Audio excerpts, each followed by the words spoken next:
All right, we should be going live here in just a second. Nolan is going to join when his computer allows him to. We could get his audio, but not quite his video. We've never had this issue before. We had a nice streak of not having any technical difficulties, but I'm here. Nolan will hopefully be able to join in a few minutes, so he'll just pop up on the screen, or you'll hear the voice of God, and then I'll switch the overlay, and we'll have business as usual, or I will just go through this massive 13 gamer by myself and just see if I can ramble for an hour and a half. So we got a 13 gamer. Quick gonna recap last night. We are going to talk about the free stuff. We do have, I believe we do have another Twitter giveaway going on here. I say that as I forget to pull it up on the screen, but I believe, let's see. Yep, there's the pinned tweet right there. We do have a Twitter giveaway going on right now. Here we go. Click on that tweet. Follow the directions. Guess the player who scores the most fantasy points in tonight's matchup between the Colts and the Texans.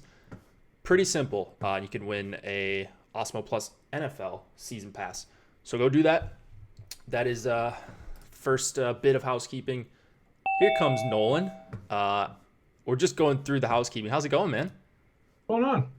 All right, you're here. Your video is correct. Not really sure what the issue was, but now we can see your pretty face. So I was just talking about the Twitter giveaway. Quick, who would you guess for tonight? Player that scores the most fantasy points, Colts Texans.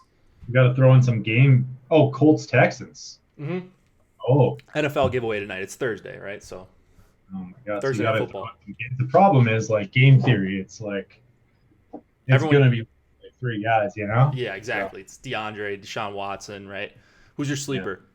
Yeah. I don't know. I mean, like I normally like to go with Will Fuller in situations like this, but like Indy plays pretty great zone defense, and so it's going to really limit his ability to take the top off of the D. But I'll take Will Fuller, maybe Jordan Wilkins. I don't know. Yeah, I was gonna say, maybe Colts get down big. Maybe we see some Naheem Hines or something like that. I don't know. Yeah, I mean, PPR. Yeah, maybe he ends up with like 7-8 catches, scores a touchdown.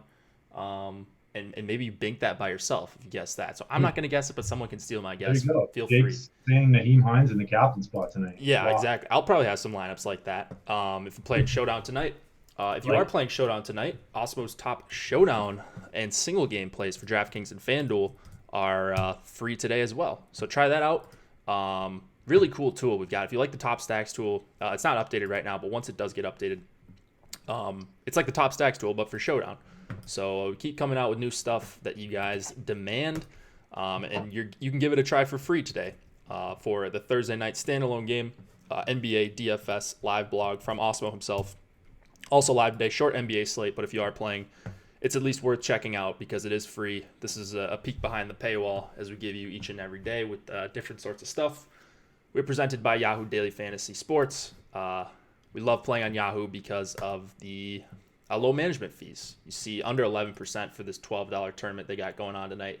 Maybe Seth will bink. He hasn't binked on Yahoo in a couple weeks, so I'm sure he'll be watching, looking for all the Yahoo picks and such.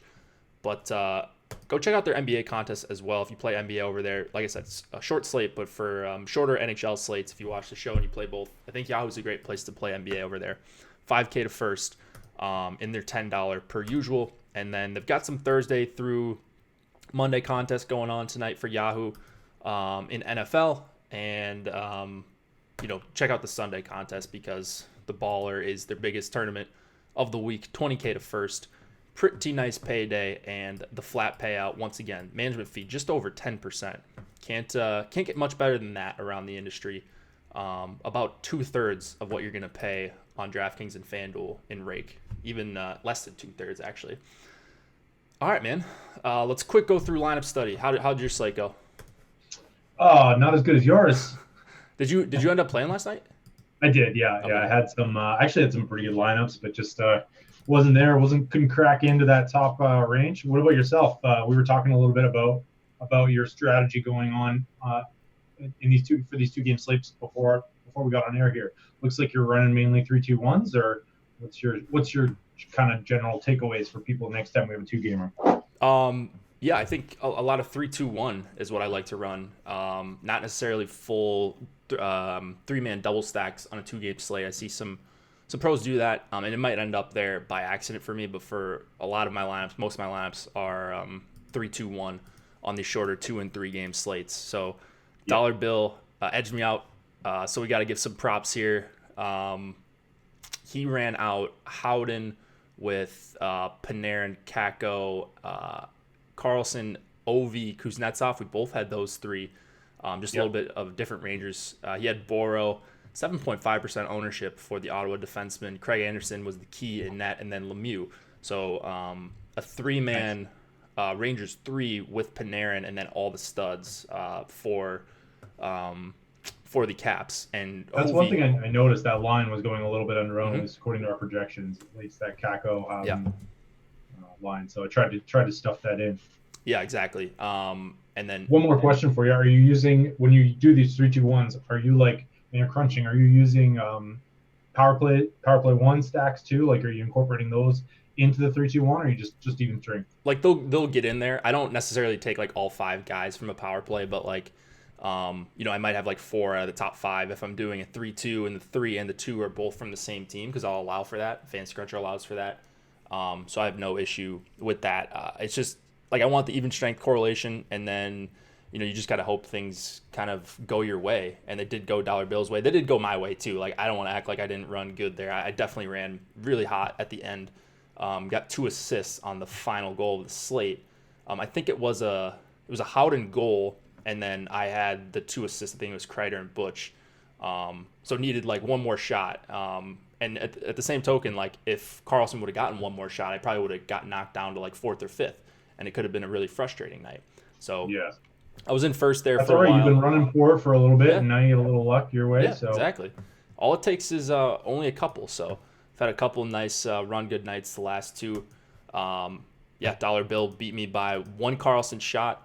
The margins are incredibly close on a 2-game slate. So I was just happy to put myself in a spot where I could run good. 50 lineups last night for me. I didn't do like my normal 100 or 141 or whatever the max was. So played lighter and somehow got rewarded for that. It wasn't a great night for MMEers overall, it looks like. Not a lot of people put in over 100 lineups in this tournament, but the ones that did, I think, tended to struggle because it's 2 games. I mean, oftentimes a lot of these guys won't even we don't see profit from anyone that multi-entered, and here we only saw 1 guy out of the 7. It looks like that at the max ended up profiting. Let's go through the 13 games. We'll try to get done. Yeah, that's a big one, man. I guess we got to hustle again. Yeah, we'll hustle. We'll try to get out around 5 Eastern. Probably go a few minutes past, but short NBA slate. So if you're trying to watch both, you'll have more than enough time to watch the deeper dive and live before lock after this. Sabres, Bruins, we've got a 2.2 implied total for the Sabres, 3.3 for the Bruins. Linus Ullmark / Carter Hutton going for the Sabres. I think it's going to be Hutton, but the goalie sites have Ullmark in there. Tuukka Rask confirmed for the Bruins. Not that it really matters who's in net for the Sabres, really, for me. Anything new here? Sorry, let me just pull up. Just dealing with some stuff on the back end here. Who we got? Sabres and who? Sabres and Bruins. I'll help you out. Bruins. Patrice Bergeron's back. Yeah, that's a big one. Yeah. So yeah, Bergeron back. It looks like Boston too is kind of loaded up here too. Charlie Coyle, David Krejci, and Jake DeBrusk. Then the third line: Parlin Holm, Danton Heinen, and Anders Bjork. Torrey Krug still out. I think Buffalo's still going with that same 7-11 forward 7D they did last time. It looks like we got new lines here. I didn't see this earlier. Olofsson down on the third line with Middlestat and Asplund. Did you see this? So I think these are our guesses. It sounds like Buffalo is like they're just gonna wing it in terms of like their beat writers don't actually know what the lines are gonna be. I saw from a couple beats the coach, who I don't even know the name for the Sabres, he said that we'll decide the lines at game time, so you're not gonna know until a half hour before. But are you planning on do any of these lines look interesting? Are you planning on playing any of these Buffalo lines? Yeah, I guess I don't know what to do with VC on there as well. It kind of lowers the correlation if he's on there. I guess we'll have to wait and see for lock. I'm going to look this up right now and see what's going on. it also looks like, did they call someone up here? Like who's drawing in? Because they had 11 forwards, 7D, Is and it I saw beat writers say that they were going to do that again today. So Johan Larsson, Jurgensen, Asplund? I don't know. For me, it doesn't really matter that much. yeah, I don't it know. really doesn't matter. Yeah. So according to Lance Lasowski, Johan Larsson is back in the Sabres lineup, so they will have 12 forwards if you're just really dying to play some of this Buffalo depth up against Boston here. I know this is not the most exciting spot for them. So not getting to much here. Sabres have the second lowest implied total on the slate. Don't hate the Boston side of things. They're going to be popular as they always are. Kind of like I'm curious as to see what Boston 2 ownership is, because I feel like that's a reasonable price stack with some solid upside there. So, but it's and they're not going to get much ownership, I think. Yeah, I like the Boston top 2 lines. I don't think that's going to be a hot take, especially not the top one. I mean, they're super expensive with Bergeron back, but he's kind of cheap compared to these other 2 guys, 7,400. And they come in relatively cheap. Yeah, I mean, he's $600 cheaper than Marchand, $1,100 cheaper than Pasternak. I mean, so maybe some salary relief for Boston 1 there at $7,400. But they've earned this price. I think the matchup's phenomenal. I doesn't really matter what the Sabres lines are for me. Like, I hope they take Olofsson off that top line. It's not like he's great at 5-on-5. Neither is VC. So I think they should they should run over whoever they're going up against. With Eichel, and then Coyle, Krejci, DeBrusk is just a really solid value line, all in the second power play together, and they too are probably going to have some favorable matchups. Boston's just really tough. I don't really have much interest in playing anyone from the Sabres, certainly not looking to stack. Looking to pair up Grzelcyk, McAvoy, any of these defensemen for Boston? Yeah, I think Grzelcyk probably makes a little bit of sense here. I like McAvoy as a one-off more, or maybe like McAvoy as a contrarian pairing, because I think most people are going to go with Grzelcyk. And then obviously, as per usual with Boston, when they are in a good spot and priced up, you have to be really careful with who you stack them with. I think we're going to see, or maybe not, careful, but like if you're entering limited lineups, I'm always like, I feel like I don't want to talk you off a good stack, but I think Columbus is going to be the most obvious stack with that Boston lineup. So just be careful when you're popping in your Boone Jenner full stacks. Like you're not going to be very creative in large GPPs there. So yeah, no, always a good point to talk about, like cheaper stacks that are going to be played with these super expensive, like Boston 1, Colorado 1 when they're healthy types. So yeah, no, that makes perfect sense. Just be careful. Sorry, I got confirmation here too from Bill Hopp, who's covering the Sabres for the Times Herald. Those lines are correct. They are correct? Okay. That's my bad then. I saw something earlier saying that they didn't know what the lines are going to be, but if they got confirmation, whether it was a conference, press conference afterwards or what, coach speak, I don't know what it's called. Grzelcyk 4,600 would only be with Boston 1. I'm not chasing the 2-goal game as a one-off at least. Like he's on the top power play, so he can get multiple. Is Seth retired? Yeah, Seth's got to be retired after Ottawa 2 and Grzelcyk night. I mean, he's probably sitting watching from his yacht. But yeah, let's go to the Ducks and the Florida Panthers. John Gibson, Sergei Bobrovsky in net. Gibson expected, Bobrovsky confirmed. 2.7 implied total for the Ducks, 3.7 for the Panthers. Any news here in terms of lines? Yeah, so the Ducks, I don't know if this was on the last slate or not, or if we missed it or whatever, but they do have new lines. They're not going with their same, like, Henrik Silverberg, and I think it was Raquel on there earlier. But now it's Getzlaf, Jones, and Raquel. Richie, Henrik, Silverberg, and then Shore, Steele, and Cash is down on the third line, it looks like, as well. Hampus Lindholm is out again, so that's a pretty gross pairing. I think Florida is exactly the same as before. We'll just double check that real quickly though. Yeah, looks the same. So are we doing another Florida 1 priced up night, or are we fading? No, I definitely like the idea of it. In theory, in practice, it's going to be difficult to get to them. But I think I'm going to be. Let's see where we have them. Actually, we do have ownership. It dropped right as the show started, and we were trying to figure out these issues. Yeah, I'm going to be over on where we have Florida by a pretty good margin. They're right up there. They're near Boston 1. No one really touches Boston 1, but they're near enough, and the price is low enough, and the ownership difference is big enough right now where we have it, where I really, really like going with Florida 1. I don't love any of these Ducks lines. I don't think any of them are going to be great defensively. And it's a 3.7 total. That's one of the highest on the slate.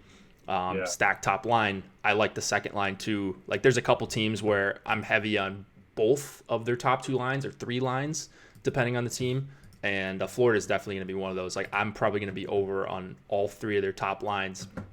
If we're talking about priority plays, though, it's basically just Florida 1 for me in this game. Like if I'm hand building a couple lineups, Florida 1 would definitely be in that mix for me. I love them tonight.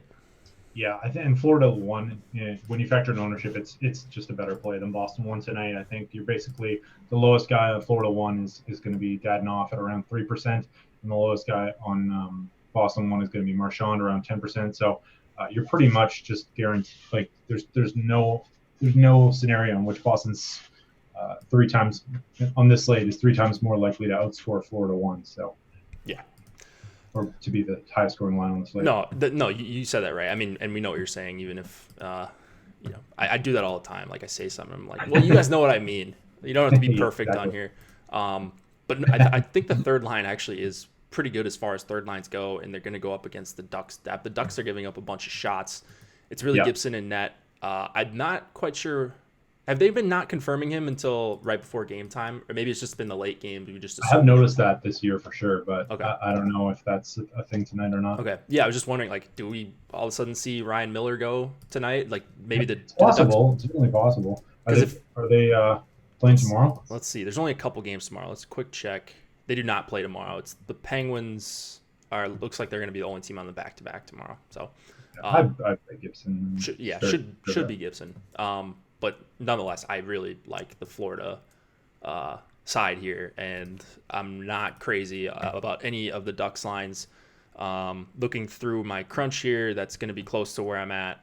I got to 0 Ducks lines, so we'll see. Maybe a couple of them sneak in once I run my final crunch, but pretty doubtful right now. Like the ownership's low, but they're projected pretty low, and there's just not a lot to like, honestly. So. We will see, man. Hopefully Florida 1 ceiling night once again.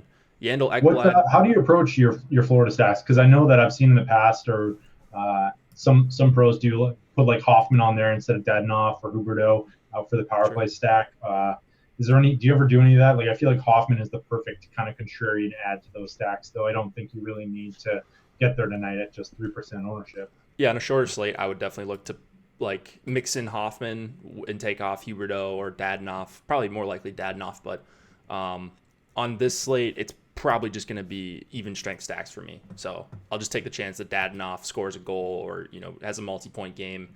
I think it's hard to imagine him getting left off too many times. Like he had that 1-0 game where Barkov and Huberdeau each had like 30 points.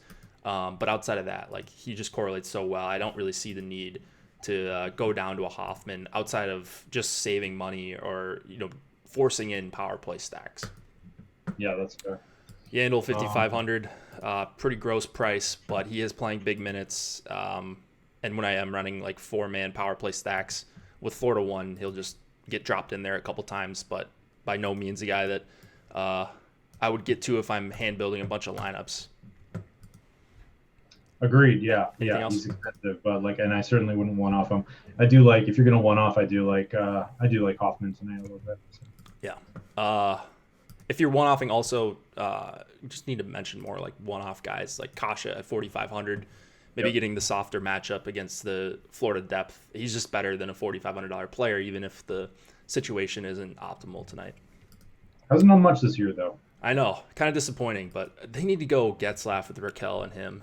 Just shore up that top 6, I think. But that would be fun for DFS. Let's go to the Flyers and the Hurricanes. 2.9 implied total for the Flyers, 3.5 for the Canes. Brian Elliott and Peter Mrazek in net. Any news here? Carolina Hurricanes. We have some new lines for the Philadelphia Flyers. It looks like they kept one of them together. I think it was the Frost-Giroux connecting line. But Hayes is centering Voracek and Van Riemsdyk. Don't hate that line too much. Couturier, Lindblom, Farabee, and Pitlick, Raffle, and Andreoff. I don't think we see any changes on the Carolina side. Everything looks pretty much the same. Yeah, I think Carolina's the same. You mentioned the Flyers line changes. Hard to, we don't have any hard data on any of these lines. And you could probably make a case for any of the three of them. The problem is 13-game slate. Number one, don't have data, so yeah, you might get them at low ownership. But the ice time is probably going to be pretty even for these two. So I don't know that you're going to get one line that's playing over 20 minutes. And I think that matters also on bigger slates like this. We're trying to capture like the nut performance or like just a bunch of high upside lines. It's hard to tell who's going to play the line share for the Flyers. So right now I'm getting to the most Giroux, Frost, and Konechny. Frost was super active in that first game, and he's in a pretty good situation with Giroux and Konechny, just aligned with some offensive talent. I don't know who the stall line's going to go up against. I think it's probably going to be Couturier, but really tough to try to get a read on the matching here. Even with the team that likes the hard match in Carolina, maybe they try to take out Couturier. Maybe I'm wrong, and they try to take out the Giroux line. I'm not exactly sure. Are you getting to any Carolina 2? I guess they're really Carolina 1, but the Aho line? Yeah, I was thinking about them today. I was curious to see what the ownership again was. It's looking like they're not like super highly owned here.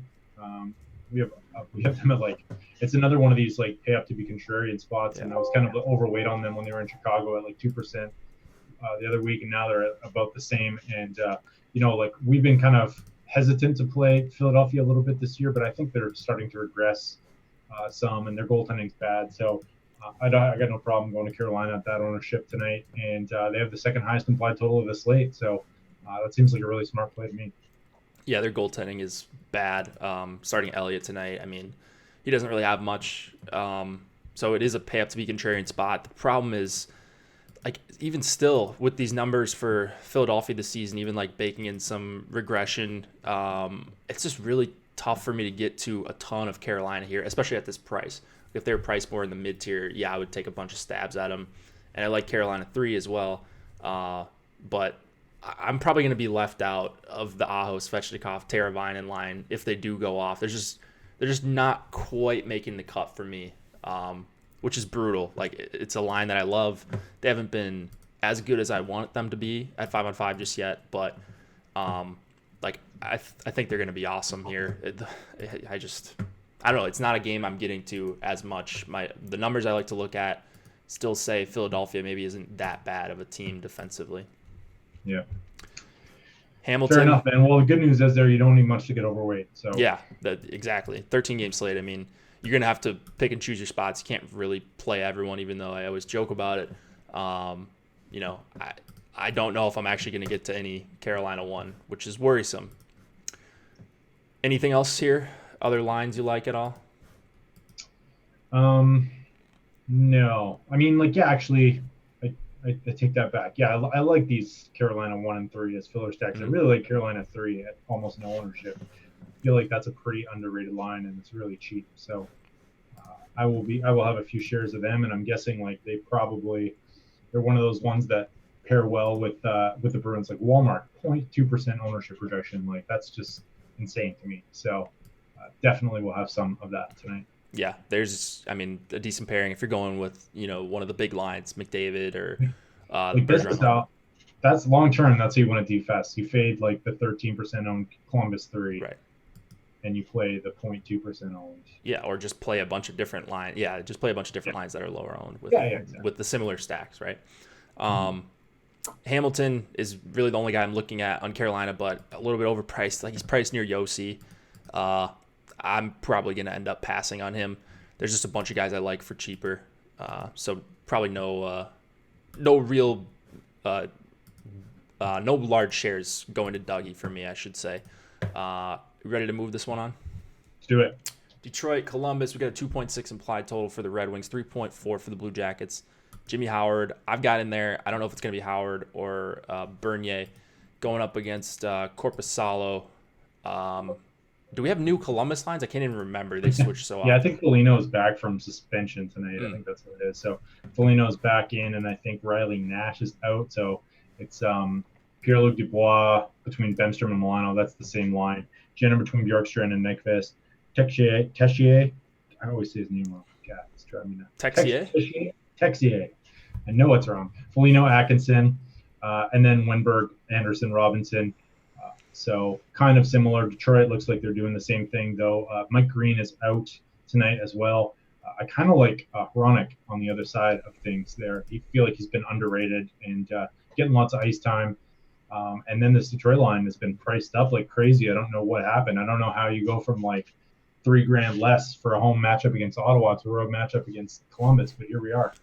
Yeah, it's weird. Just weird pricing here. So it makes me want to try to get to them, but I can't quite get there. I don't have Columbus as being the worst defensive team or anything like that.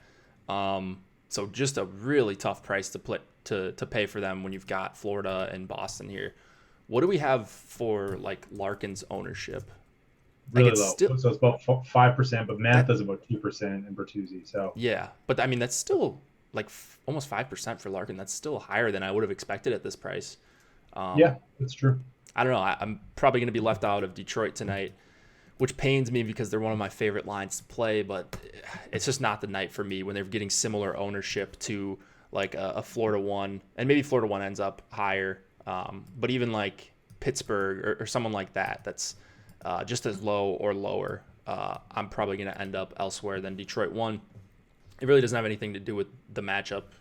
It's more just about what I can find elsewhere. I do like the Hronek call, though, 3,500. Like you said, playing a bunch of minutes. He's active, even though he's not in that top power play. Some of that Green ice time, too. Somebody else is out, too. Green and, let's see. I'm trying to see. Wow, this defenseman core. How do you not even know that? Come on. Nemeth. This defense core for Detroit is real bad. Wow.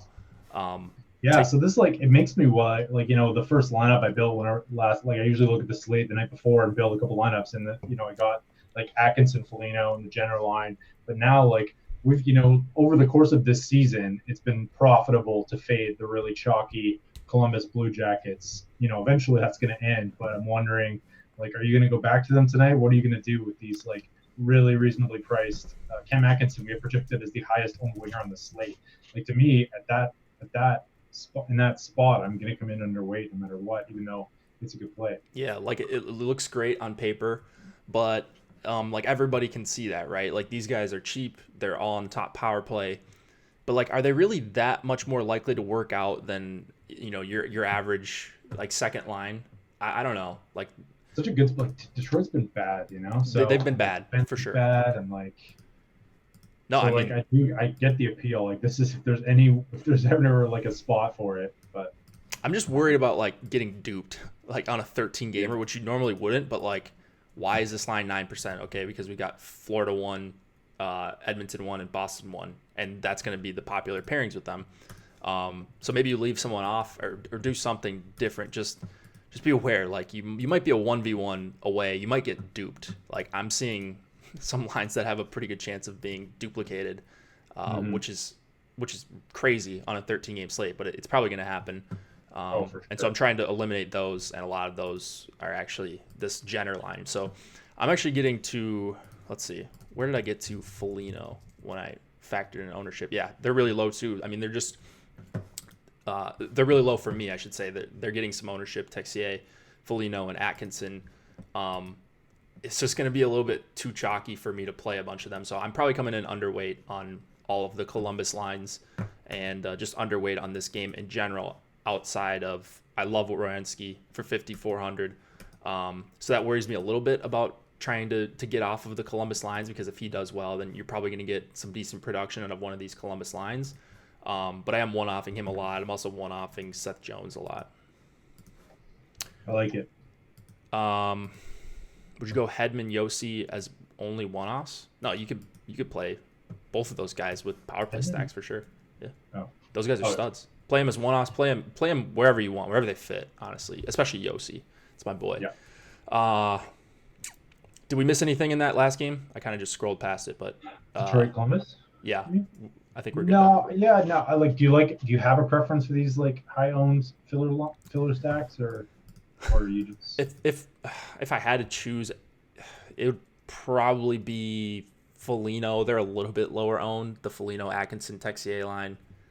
It's a coin flip, honestly. But And the also, power play like, one tags are going to be popular. if you want to get some access to this game, I think at low ownership, it's actually Columbus 1 that is the play. But it's not they're not as I don't think they're as good as those other lines. Mm-hmm. But I don't hate that. I don't hate that play. Yeah.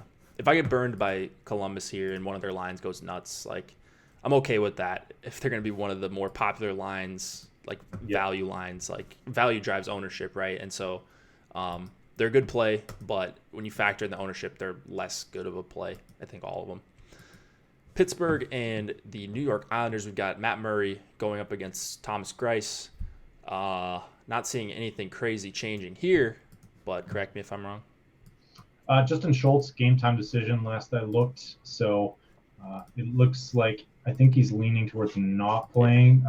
I kind of actually am starting to like the Islanders side of this one a little bit. Like that Pittsburgh defense is just devastated. I don't know, like they're going to be playing like Brian Dumoulin and John Marino like 40 minutes. Oh. So it's pretty gross down there for them. And then on the Islanders side, Matt Martin makes his debut with Cizikas and Clutterbuck, and that's about it. Patrick Hornquist is activated from injured reserve. That just came in a minute ago. So he's probably playing tonight. I'm not sure where he's going to slot in, though. So keep an eye out for this one. There's if you got a chalky line and you want to do a 3-2-1, like there's your one-off right there at less than 1% ownership. For sure. Maybe. These two teams just played a high-scoring game the other night. Not that really matters. Not a ton of goals expected here. Just under 6. But I think there's a lot to like, honestly. Like, this is one of the games I'm most heavily exposed to. Again, Nelson, Beauvillier, Brassard, and the Barzal line, neither of those two have great defensive numbers. But I think you're going to see the Nelson line go up mostly against Malkin, Gensel, and Rust. And that's not a bad matchup for either side. So I like both sides of that one. And then Barzal, Lee, and Eberle, like pretty terrible defensive numbers so far this season. And they weren't great last year, but they're going up against probably the second and third lines for Pittsburgh, not going to really hard match. But that also presents the opportunity to play like Pitt 2 if Hornquist slots in there for Tanev or something like that. You get a low-owned Hornquist plus you get a really good matchup at 5-on-5. So I kind of like the top 6 for both. My favorite line right now, the line I'm most exposed to in this game, is actually the Brock Nelson line. So I kind of don't like that I'm chasing. Killer line for people this year, man. So I don't like that I'm chasing points. Like they just had a big game, but I think they're going to see a lot of kind of the same matchups, and it worked out. Like the numbers were high event, and I think that's going to happen. It's only point chasey though if like other people are playing them. Yeah, they're not getting much ownership at all right now. So I like that. I like also the Barzal line. They've been pretty disappointing this season, but I do like them too. And then Pitt 1 is a little bit too expensive. I shouldn't say they're too expensive. They're really under-owned. Like we have Rust at under 1% ownership right now. So that's going to be a line I'm also overweight on pretty easily. I just love the way they've been playing at 5-on-5. So active, so high event right now. So hoping for a lot of goals here, honestly. Damn. I do not have that takeaway from this game, but I understand the logic behind it for sure. Polak, 4,800. Nick Leddy coming off a 3-point game, 3,400. Yeah. Good God, man. He had a 3-assist game. So good. He's so good. Maybe he's not as bad for DFS as I thought. Good real life player, at least I think. But you might see Ricola slot in on the top power play for Schultz if he can't go. I'm treating it right now like Schultz can't go. We'll see, but I'm not making lineups with him. So I'm just acting like Ricola's on the top power play, and honestly, that doesn't really do much for me either. No, I think there's some value in these Pittsburgh D if you need someone cheap, right? Like someone's getting 20 to 25 minutes at near the bare min here, whether it's Peterson or Ricola, Jack Johnson, like these guys. If you need, that's where I'm going tonight. If I need a $2,500 defenseman. Yeah, that's fair. Just you can rotate those guys in and out. I mean, I'm taking mostly Peterson and then maybe a couple Ricola shares, but it's not all that appealing for defensemen. I just have no clue who's going to be put in the good opportunities if Schultz is out. All right, let's go to Calgary and St. Louis. We've got a 2.5 implied total for the Flames, 3 for the Blues. David Riddick going up against Jordan Binnington. Any news here? Yeah, so on the Blues side of things, they have switched up the line. Semi Blais is out for like 10 to 12 weeks or something like that. So Barbashev is up on the second line. Thomas, Sunkvist, Sanford. I mean, my St. Louis 4 is just completely screwed up right now, so I don't even know. Probably just not even going to play tonight's slate. And then Calgary Flames side of things. They didn't have a morning skate, so we're not expecting any changes, but I would just watch line rushes there. You never know. Maybe they'll decide to throw Monahan back up on the top line again. So yeah, no clue what Calgary's doing. Not really jumping on them here. I will say the Derek Ryan, Lucic, Dylan Dubé line had like 20 shot attempts at 5-on-5 last game. Oh, wow. Yeah. So I have no clue what's going on there. That's just got to be an aberration. Yeah. So I'm not playing them. Like, don't get me wrong. If it was a shorter slate, maybe I would consider it, just based off that one game sample and just throw my money away. But I don't have much of anything coming from this game. These guys have got to have zero ownership. Goudreau's 5%. Who is it? What is happening? Who? Goudreau. I mean, yeah, I mean, matched up against O'Reilly and Perron, I'm probably good there. I was expecting like none. Yeah, I don't have much of anything in this game, so there's gonna be games I miss out on. The thing I have the most is a few St. Louis 3 shares, but I might end up Xing those out, to be honest. I'm Xing out a bunch of third lines. Why play St. Louis 3 when you can play Minnesota 3? I mean, I agree. Like that's one of my favorite third lines tonight. So Johnny Hockey's a huge fade for me tonight. He looks so disinterested. I don't know if this was speculation or, what happened, but one of the writers had an article, one of the Calgary Beats had an article saying, like, is it time to sit Gaudreau for a game? It's like, all right. Wow. Was that the same beat, though, that's saying Milan Lucic is great at Probably. Because he takes lots of penalty minutes? So. Probably. I don't know. These Alberta sports writers are just the worst, man. Like, anytime you see an article come out about the Oilers or the Flames, it's just like, just turn it off. Like, they're living in another time. I just assumed it was clickbait, so I didn't click on it. Yeah, probably. I was like, I'm good there. But yeah, hopefully this one is going to be pretty low event. With Binnington being 8,200 too, like there's not much to like. St. Louis has been disappointing. Calgary's been worse. And St. Louis has a great record, so not disappointing on the win-loss column, but for DFS, they haven't been all that useful, and I don't see a great matchup that I want to exploit here anyways. Justin Falk, 3,700. Should we mention him? Yeah, absolutely. I think or Dunn. What's that? Or Dunn. Vince Dunn. Or Dunn. Oh, yeah. Yeah, I was looking at Dunn. I was pulling up some stats. Dunn has like a lot of, I think he's like third in the NHL in offensive zone starts or something like that. It also thinks probably because of his power play time. But yeah. I'm good on those guys on tonight's slate. Probably not going to get too much. Vancouver and Nashville, we got a 2.6 implied total for the Canucks, 3.5 for the Preds. Jacob Markstrom and Pekka Rinne expected to go for the Preds. Someone was talking about, we do get new lines here for the Canucks. Looks like JT Miller's knocked off the top line. Yeah. So Miller on the second line. I forgot what is it. Levo on the top line. It is Tanner Pearson we're showing.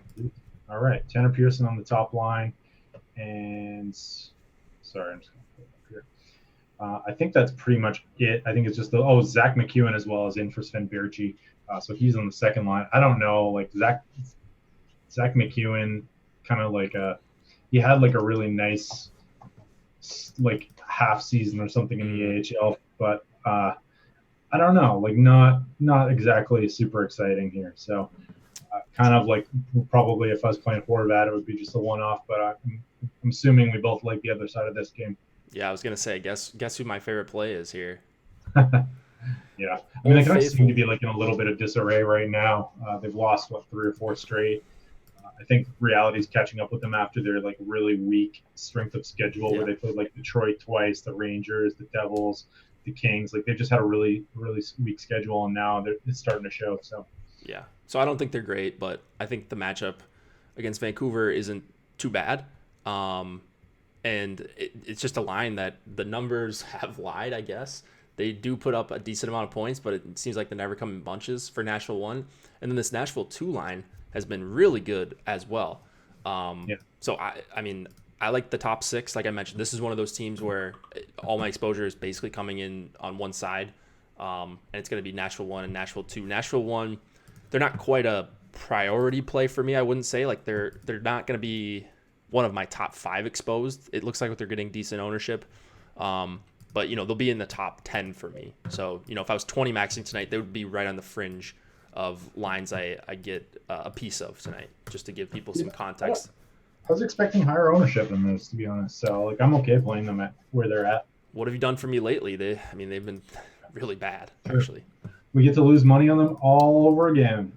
HR in chat is asking, how many uniques do you use as a rule when you crunch? It depends what you're trying to accomplish. He also asked, if you're using one unique, do you put a cap on your exposure to players? I would cap players if you're using one unique.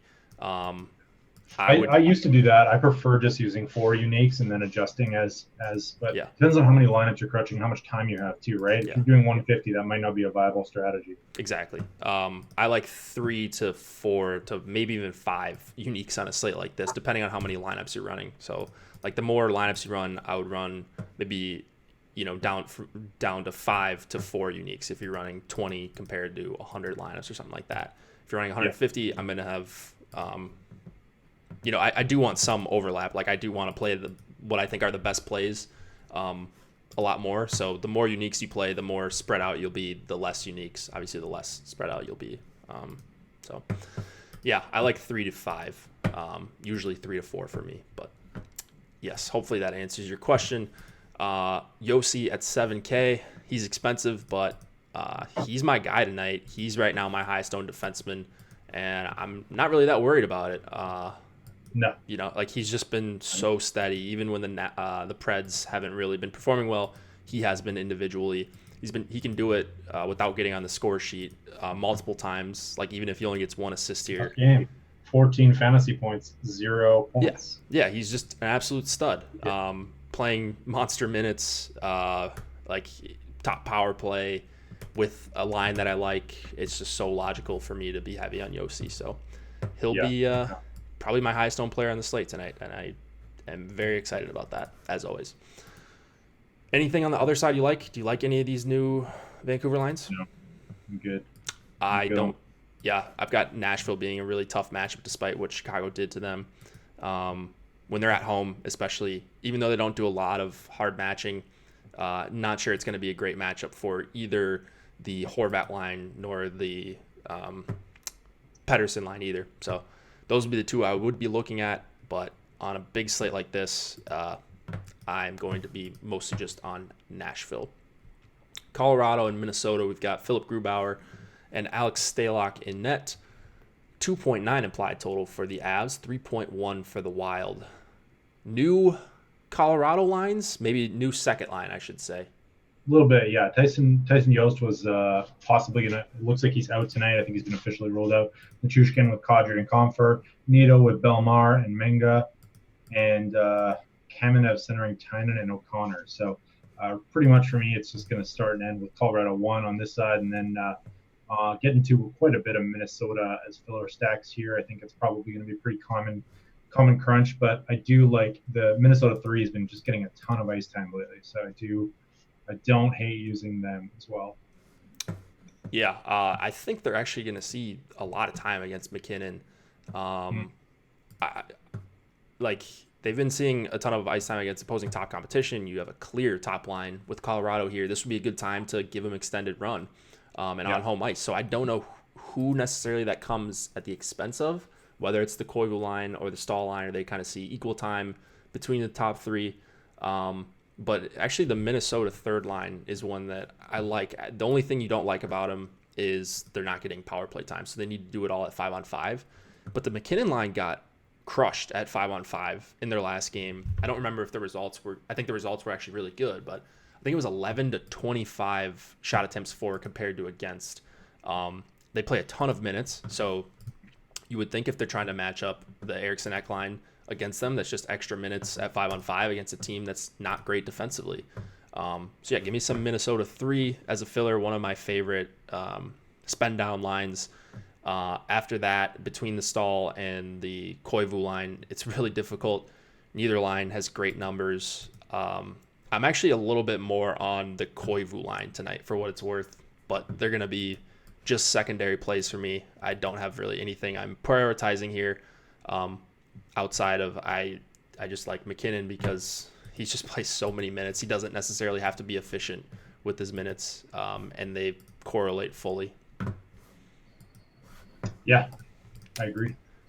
Actually, where do they come in on ownership? I like the second line for Colorado. I will say because if we get these matchups correct, then you get Kadri, Nishushkin, and Comfort. Owned, man, owned. Who's that? Kadri's owned 5%. Is he really? Yeah, wow. That's gonna be. I mean, wait, is it Nieto on the second line, or is it? Is it Kadri centering the second line? I think. Yeah. Is he with Nieto or Nishushkin on the second line? Nishushkin. I thought it was Nieto. Okay, well, I'm gonna have to recrunch. It's not gonna change a lot, but I'll probably have some of. Could be daily faceoffs wrong though. Yeah, who knows? This game, there's a lot of value in this game. I think the McKinnon line is one of the few top line, like high price lines that provides a decent amount of value. So, I don't know, man. Yeah, good value. It's like them, like in terms of top value, I think it's like them and Toronto. Though I'm probably going to actually fade the Avalanche tonight. I just think other spots to go, recency bias. Minnesota does a great job of limiting chances, so sign me up for a slight fade today. Fair enough. Someone asked who my highest owned goalies are. Right now, I don't have a goalie over 15% on my crunch, but the highest three are Rene, Grice, and Mike Smith. So take that for what you will. I do a lot of correlating goalie on big slates with my stacks anyways, so that's why we don't break them down as much, especially on bigger slates. You know, if you're one-offing a goalie in a tournament, you probably want someone that's going to get a decent amount of volume, or like I said, just correlate your goalie if it makes sense. Panthers. Lightning, the other Florida team, going up against the Chicago Blackhawks. 3.5 implied total for the Lightning, 3 for the Blackhawks. Curtis McElhinney expected to go for the Lightning. Corey Crawford for the Hawks. No Kucherov tonight. No Kucherov, yeah. Point centering Stamkos and Palat. Johnson between Conacher and Verhaeghe. Third line, I think, is the same. Chiarelli, Joseph Killorn. Oh, no, maybe that's new. I don't know. Chiarelli, Joseph Killorn. Looks like everything is the same on the Chicago side, I think. Tays, yeah, looks all the same to me. So, I don't know. I don't know what to do with this one. Kind of want to hear what you have to say. Yeah, I don't know necessarily how the Kucherov loss or these lines really affect Tampa. Maybe it makes them a little bit worse defensively because they don't have the puck as much with Kucherov not there. I think it's going to be a favorable matchup though for the Strome line. This is one that I don't really love in general. Like they seem to always outperform their numbers, and I like to play the numbers and try to get teams that are underperforming or lines that are underperforming. So they seem to overperform a lot, but I did get to a few Chicago 2 stacks, which I was surprised to see, honestly. Still tons of ownership on them too. So are they owned? So they might get filtered out when I factor in ownership. So that could be the thing. Looking at Tampa though, let's see where's Point at? Yeah, okay, he's getting some ownership too. I mean, it's a good spot for Point, Plot, and Stamkos. That's really the one line that I am focused on here for Tampa. But they're not a priority play for me either.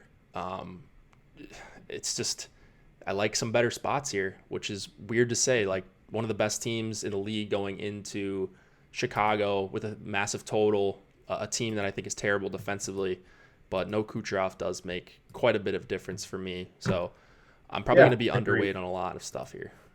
I like Tampa. I'm going to have a couple of shares of Tampa one. I think the matchup's really good. So, and there's still 3 pretty talented players on that line, but and not getting much ownership. So I will go there. I will fade Chicago too with that ownership in this matchup. Yeah. I don't know if I'm going to outright fade them with 150, but they would not be a line that I get to in like a single entry or like 3 max. I don't think I'd be anywhere close to Chicago 2. Just an MME play for me. Really just MME plays for me in this entire game. So do with that whatever you want. The Tays Saad Nylander line actually hasn't been too bad. I don't know if I'm ready to deploy them here, though. I think the matchup's just going to be tough if they go up against point. Watch the Hawks lines. They ended with Kirby Datch. Is it Datch? Doc? Kane and DeBrincat, Vats says. So Vats is our Chicago Blackhawks homer with all the inside scoop. So thanks for that, Vats. Watch for those lines. That could shake some things up, and maybe you pivot to that line if you're drawing dead in a couple of your lineups and save some money and swap up to a higher priced defenseman or something like that. Could be the case here.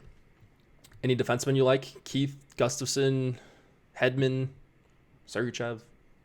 No, not much. Not much here. I mean, Seabrook's coming up a lot in our projections. I don't hate him in that price point, but not super excited about it. I'm playing more Duncan Keith tonight than I would have thought.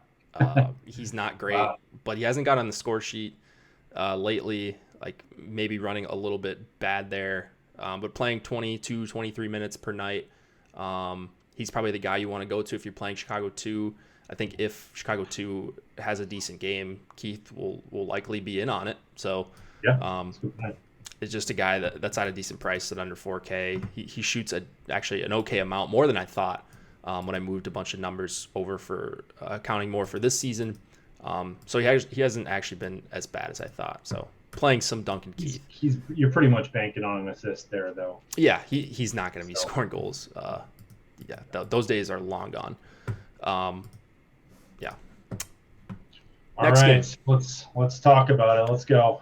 Jets Stars 2.4 implied total for the Jets, 3 for the Stars. Connor Hellebuck, Ben Bishop in net.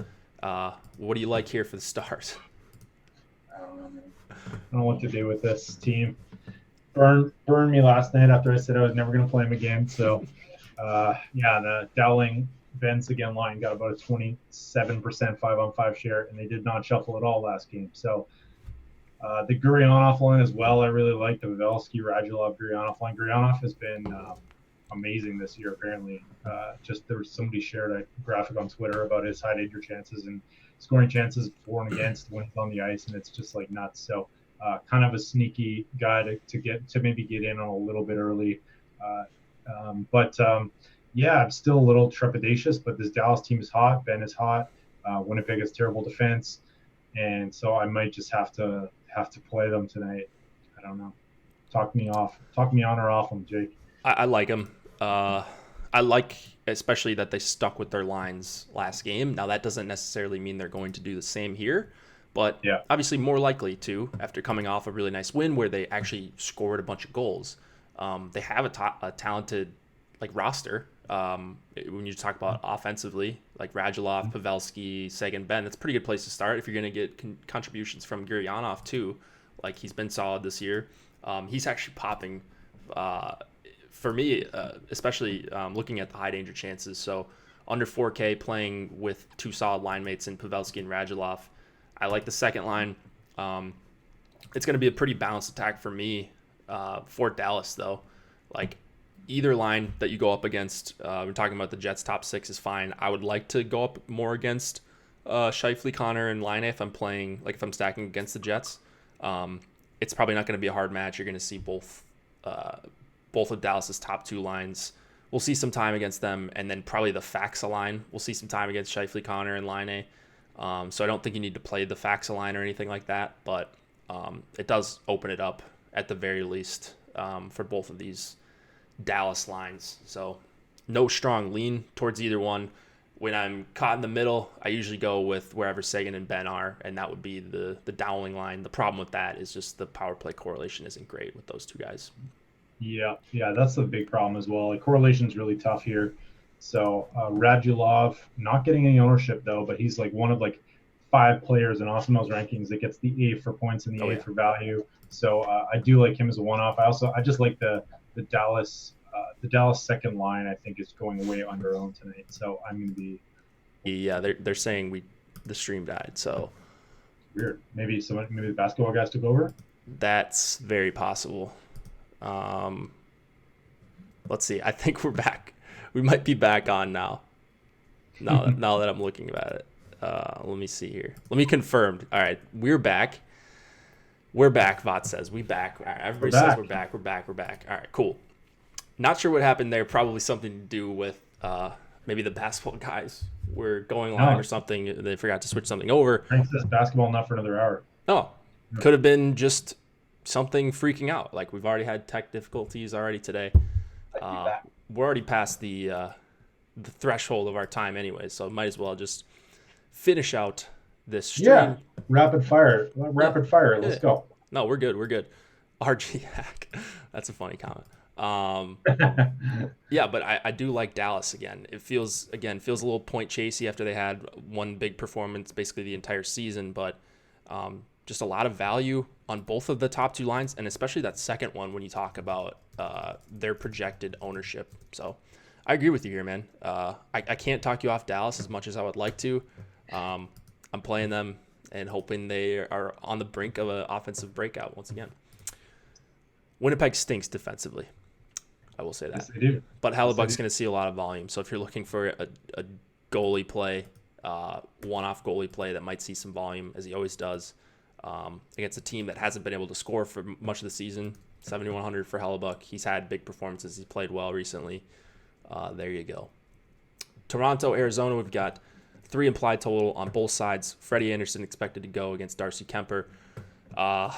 New Leafs coach, new Leafs line. Yeah. Kind of.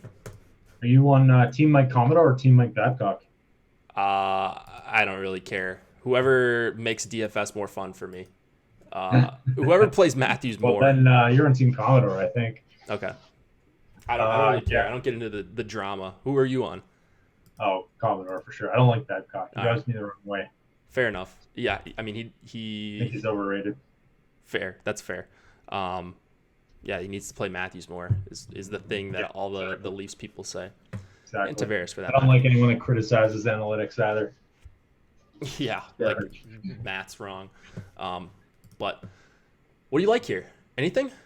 No, so just a couple changes as well on the Toronto side of things. Mikheyev is up with Tavares and Hyman. Kerfoot up with Spezza and Kapanen, and then Gauthier, Patan, and Engvall as well. We've seen some power play changes. So I'm definitely going to be ticking up Tyson Berry a little bit at his price point. He's on the power play 1 now. They're going for the 2 defenseman power play stack. And then, of course, Toronto 1 loses that full correlation because Andreas Janssen is off the power play 1. And then on the Arizona side of things, Bear Hayton draws in, and Michael Grabner, I think, is actually a scratch tonight. All right, perfect. That was way to sum it up. There was actually a bunch of stuff here that I think I missed. So yeah, Janssen not being on that top power play doesn't really matter to me. The line, I'm playing the line for 5-on-5 anyways. If you're playing Matthews against Arizona, that's really the one I'm looking to target here. You know, you could one-off Tavares, I suppose, for 6,300, but I don't love his line mates just yet, especially if you're not getting either of those guys on the on either power play. So kind of tough to stack the Leafs outside of Matthews. I always try to force in some Matthews, and I still can't really get to him. Arizona's just a good team. I mean, if you like Corsi for and against and stuff like that, like they've been good with expected goals.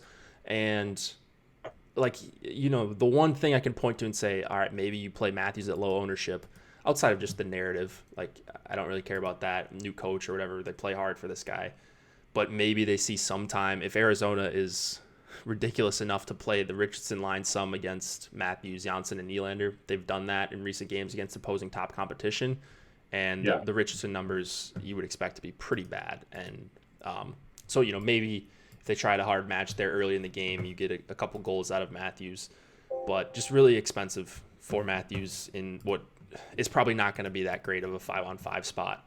Not great, but decent price line. Grades out really well on the projections. Fair. You got the Austin Matthews home narrative, new coach. Oh, there you go. I'm not buying into the narratives. I try to stay away from them as much as possible. But I kind of like Toronto 1 here, I think, in GPPs. I would have. Yeah. We've got them seeing decent ownership is the problem. Like, no, I've got them at like 3%. Well, I know, but that's higher than, like, I'm trying to think some of these other lines we talked about. But that's like in terms of like a top line that's going to get a ton of ice time. I don't know. I don't really have a problem. I know it's a bad matchup, and Arizona's great, but I don't know. I'm not saying I'm just in love with them or anything, but I'm probably going to get overweight on them. Yeah.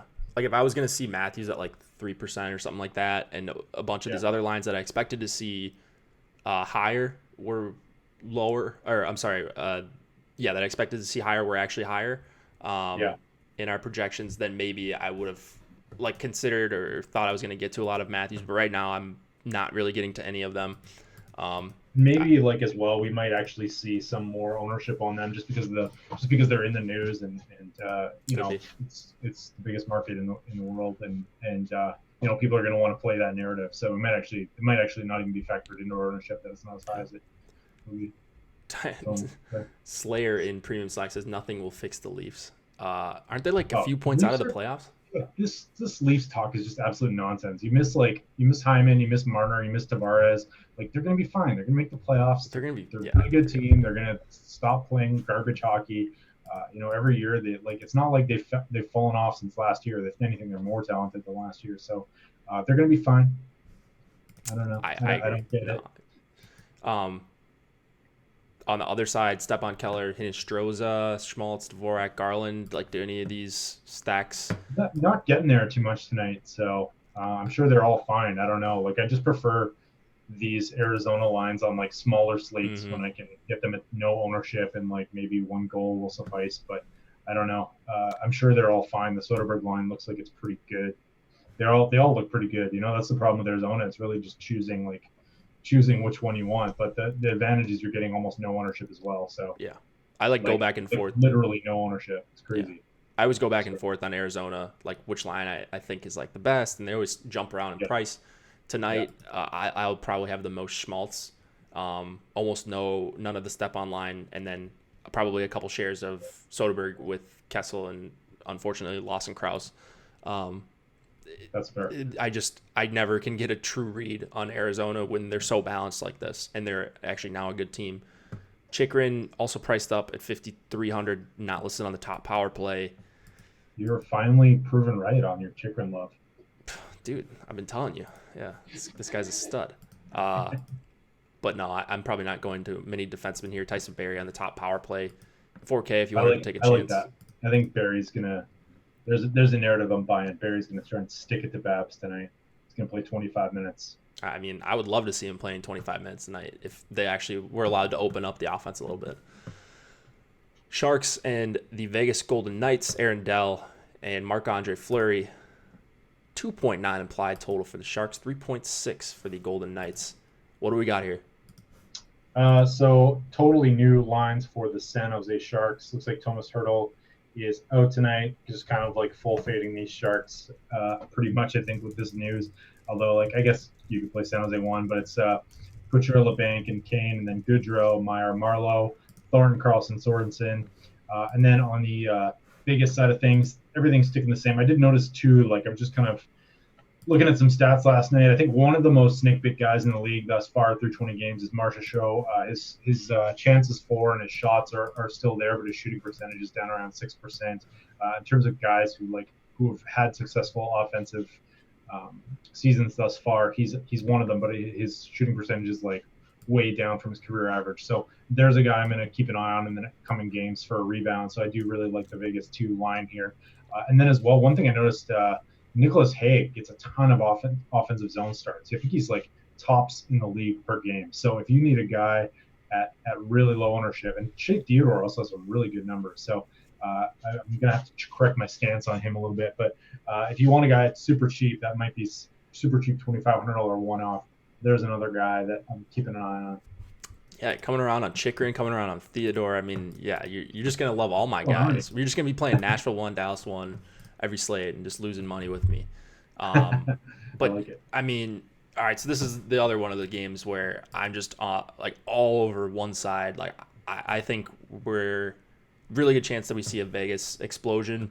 I would choose between the top two lines, but I don't really have to. Like, I love both of the top two. I love the third line as well. If you're talking about filler stacks, Yep. Stastny with Tuck and Glass, I think, is as good of a third line as you're going to find. They're getting power play time. You're getting power play time from each of the lines in different forms. So, the correlation isn't great. I like even strength stacking these. I think they all have the advantage against basically any line they go up against. Vegas has the 2 best lines here, I think, and probably 3 out of the top 4 with no hurdle in the lineup for the Sharks. So I think they just crush them in shots, and it's just going to be a matter of whether or not they can finish against awful Aaron Dell. Yeah. So, I liked actually the second line more just because you're getting about 3,500 in savings. So, but you're getting the ownership tax is hefty compared to the 2. So if you look at Eakin 3.5%. Yeah, that's true. I mean, Eakin's actually not bad. Like, this is a guy. No, man. It's funny. Like, people were criticizing that move, but like at the end of the day, like Stone and Marchessault are the drivers on that line, right? Yeah. It's like you put anyone with Stone and they're going to be good. So it doesn't really matter at the end of the day. Yeah, but I think the point for me, it's like, why are you breaking up 2 of the best lines in hockey to get Eakin going? Like, he's going to get going. Like, you could do that with anyone. You could put Tomas Nosek in there, and he would probably perform well with Marchessault and Stone on his line, So that was like, I don't know. I didn't get the move, but it's working out, and they're winning games at home, and they've played better. But I think they smash the Sharks here. Maybe you get unlucky with or uncorrelated goals and whatever, but Vegas is going to be very likely my highest exposed team. Shea Theodore going to be one of my highest exposed defensemen. Would love to get to Schmidt, but he just keeps getting priced up. He's performing well. There's no doubt about that. And the minutes are obviously there for him.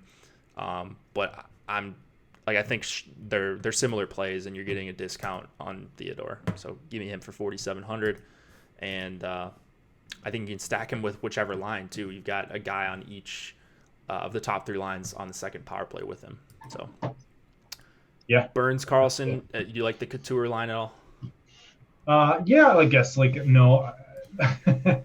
Making a lot of sense here. Not really. I may get to 1 share as a contrarian play, but I'm just not on it. I think Vegas is going to dominate this game, so not even on Burns or Carlson, and I'd just rather go Yossi and Dougie Hamilton. I agree, especially Yossi. Yeah, I think the Sharks are toast here with no hurdle. And Dell and net. Not that he's... Yeah, and Vegas destroyed them in 2 games earlier, and that was without Evander Kane, I think, and Erik Karlsson to start the season. But similar situation without hurdle here, so... Yeah, we'll see. We will see. That's going to be a game I want to watch for sure. Oilers and Kings. We've got a 3.2 implied total for Edmonton, 2.8 for the Kings. Mike Smith and Jonathan Quick in net. Any changes? Not seeing anything crazy here. Didn't actually look at the Oilers depth lines, but let's be real. We're not playing the Oilers depth lines. Kings, I don't know. They look the same. I forgot to look at this game. They are, Kopitar, Iafallo Brown, Carter Amadio, and Toffoli. So number 1 power play in the NHL going up against the worst penalty kill. What are we doing? Yeah, give me some Edmonton 1. You can leave on Kossian. You could put in Nugent Hopkins. We've seen that work a couple times this season. Maybe wouldn't play Chase on. He's probably more of a passenger on the power play. But yeah, I actually was very surprised when I started running crunches earlier today how much Edmonton I was getting. And the ownership's not out of whack. Maybe we're a little low on him. I think we were a little off on him the last time. But that's going to happen. Every slate you're going to be off on a couple guys. So even if we see them, approaching double digits, I don't think they're going to be as high as Boston won because it's a road matchup. It's not as high of a total. Or it's not expected to be a domination game. People just don't like to play these late night games as much, I think, if they can avoid it. Yeah, unless it's like a McDavid just crush spot or something like that. But he's 8,700. So I think that's going to turn some people off, 87 and 8,300. But they've been insane, averaging 2 points a game through 22 or 21 games. The numbers are fantastic. Go up against Kopitar probably, and Doughty. I suppose the matchup's not optimal at 5-on-5, but if they get on the power play, good luck to Quick and the Kings, who've had awful goaltending this year too. So it's really Edmonton 1. And then I like Amadio with Carter and Toffoli as a flyer second line. I'm actually getting to a fair amount of them, and let's see where they're at on the ownership projections, if any of them are... 0. Yeah, okay, perfect. Even better. This is a line I like then as a pivot to. Yeah, I like them as a pivot to like Columbus 2 in a similar price point. Yeah, absolutely. I like that. I like that call. Columbus 2 is not 100 times more likely to go off than they are. Yeah, I would definitely say that. Yeah, I think you might get this line at like 1-2% ownership. So give me some of that against the Edmonton depth. All right, man. I think we did it. Let's do it. Any update on Hornquist? He was activated. I think he's going to play.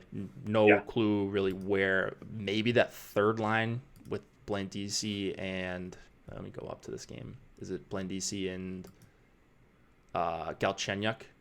I'm Yeah. not sure.